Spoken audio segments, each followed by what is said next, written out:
you know, back in our day at our peak, we had 432 full-time officers. We currently have 267. So I know we're used to seeing, you know, a lot of cops because we used to have a lot more cops than we currently have. I would say that our cops are properly deployed. I think we utilize them 100% to the maximum that we possibly can. I think we get a lot of mileage out of them.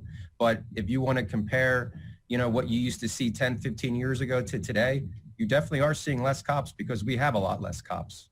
I mean, make no mistake about it. We used to have 432 full-time officers. We currently have 267. It is a huge reduction. But I will definitely argue that the officers we do have are properly deployed, are out there, are doing what they're supposed to be doing. But you are correct that we do not have as many as we used to have. And you're not going to see as many as we used to have because they're not there. But 68% are in uniform, are out on the streets in the operations division. Chief Sarkos, I think he's doing a job that is very, very hard in this city. I think he's doing a very good job.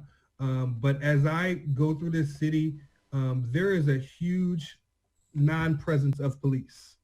I see it a lot at Renaissance Plaza. I see a huge, some trouble spots.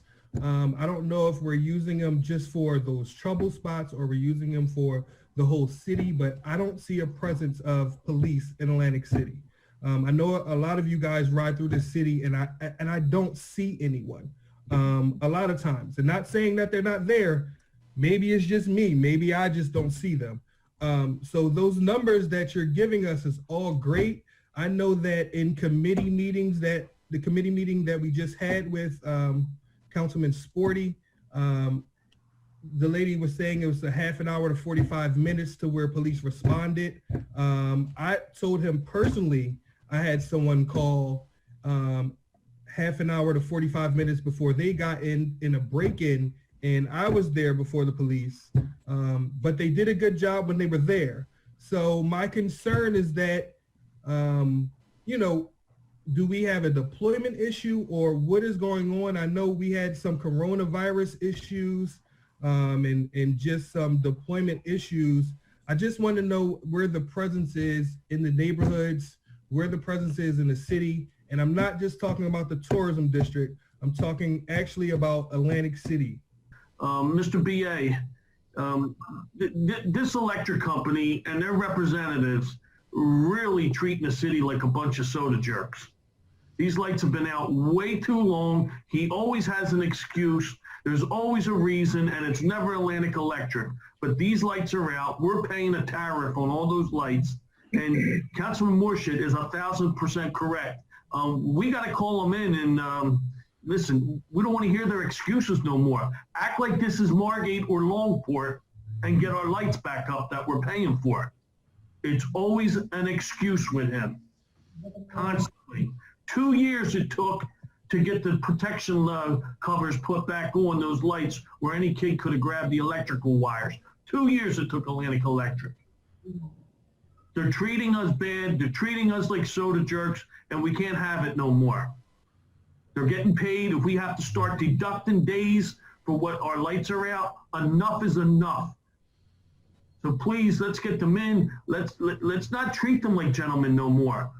They're taking our money, but they're not giving us the quality, and it's not safe in the neighborhoods with those lights out as long as they are. And it's not just the 4th Ward, it's throughout the city. In 52 years of living here, I've never seen so many lights out at one time. You know, we all see Columbia store completely boarded up, and there's a few others with plywood up there since Election Day.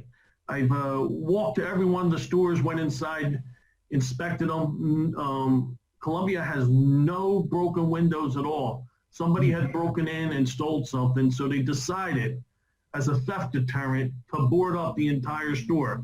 It goes down Fairmont Avenue and up Missouri. And I let them know it's unacceptable. It's a slap in the face to the citizens. It's an eyesore to everybody pulling in off of the expressway. Dale Finch is going to work to see what's on the books that we can force them to take it down. And if there's nothing on the books, he's going to help with the attorneys to write an ordinance that this never happens again. Through my investigation, I've interviewed quite a few managers and employees over there. And I spoke to Donna that runs the walk. and she claims all these break-ins and everything else are happening, people defecating all over the back of the building and smash and grabs. Well, I've been walking that walk just checking about the people using it as a bathroom all over. And it's not as bad as you said, but it does in fact happen. But it's not just homeless people doing that. There's nowhere for anybody to go to the bathroom over there. Somewhere, somehow, bathrooms have got to be put over there.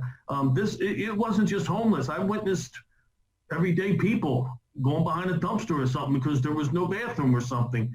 And, it's very short-sighted that no one thought to have some type of restrooms because there's nothing even close by, and they won't let you walk into the restaurants because they're the only ones forced to open up their bathrooms. If you serve food, you must have a bathroom for the public. But maybe we could, I don't know if we have to check the laws to say that all stores have to have their bathrooms available. It would stop with that. What I seen over the Christmas holidays was an amazing amount of police power used at the walk for parking issues.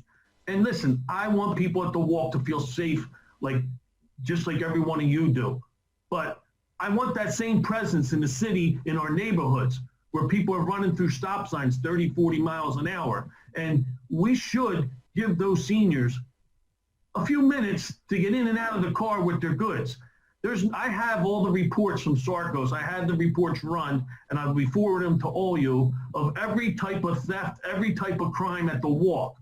Because sometimes I think they exaggerate to get extra police presence over there. But guess what? We need that same police presence in all our neighborhoods, 1 through 6. So next meeting, hopefully we'll have something put together where we could do an ordinance to block any stores in the entire city from just boarding up because of a theft deterrent.